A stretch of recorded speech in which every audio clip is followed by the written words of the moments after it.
So I thought I'd invite you all into the dungeon to see where I work on the bike. So tonight I've got a bit of the 650 tank to work on to weld up. So as you can see, I've got one side, I'd say probably 80% there. It's missing a few sections, this top bit here through the bottom. I need to work out where it's going to wrap around there, but that's not too bad. And then what I'm waiting on the top is the weld on filler necks for the caps. So I've got some of the caps here somewhere, so hold on a second. Got one over there, nice little billet cap. Got another one there. I've also got another couple of those in case I lose one, and also because I'm tempted, if I don't have this same fuel capacity as that one over there, I might just put a little tank on the back here, you know, like, well, the exhaust's got to be low slung anyway because of the where the tank is there, so I've had to run a low exhaust down here, so you can see this downpipe comes down here. So what I'll probably do is mount a sort of tank here, like in that shape, and then mount the silencer off it when I get to there. I've got the main mount sort of welded on there, that's got a rubber bung behind there and like a little cage frame that goes around the engine. I don't know if you can see it in there. That holds this tank on. I've got that done, and so at the minute I'm just trying to box out this front section to make use of this space here. Got to see when you're working in the garage. Well, get it before it goes cold. So yeah, Bama welder, this is it. It's like 170 quid MIG welder that I used, well actually no it's not. I used that one there to build my old car. And it did really well, and then I started welding alley with it, and it packed in. I managed to repair it a few times, but so I got this one for 50 quid used, but it was literally brand new. And then all it is just a standard MIG welder. So it's DC, takes a gas bottle on the back, so I just use argon for obviously for aluminium.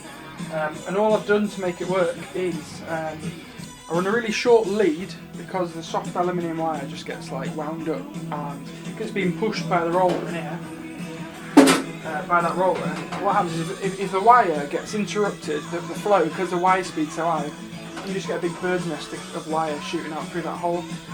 So I've cut the lead down to keep it short so that it's as straight a line as possible, and also I use mountain bike gear cable is the liner because it's got a Teflon sheath in it, which means that the alley wire can flow through it much easier than through a steel liner.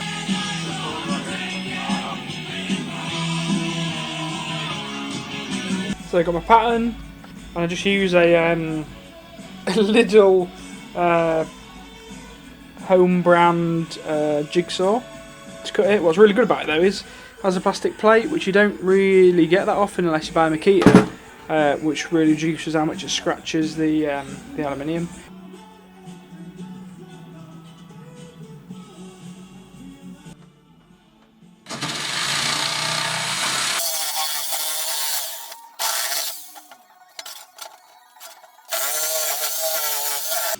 That goes on there like that, but it's not as simple as it being a straight piece because it's got to go underneath the radiator and the water ball and around that hose in there, so it kind of has to bend like that.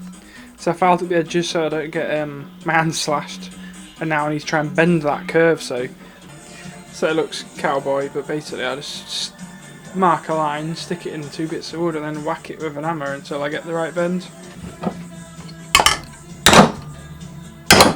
So I've got the part here all cut up, bent up, ready to go.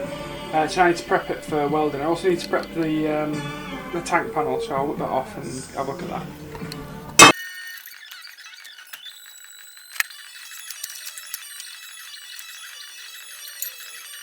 See, that'll just go on there, but I'm going to tack it on the bike to make sure it's in the right place so it doesn't hit anything at the back.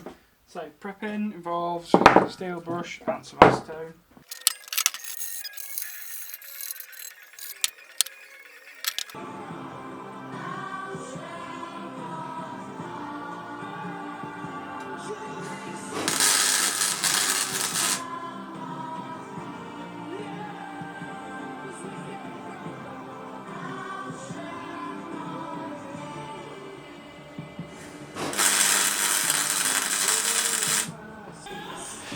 So you can see there, hopefully that should poke around the radiator.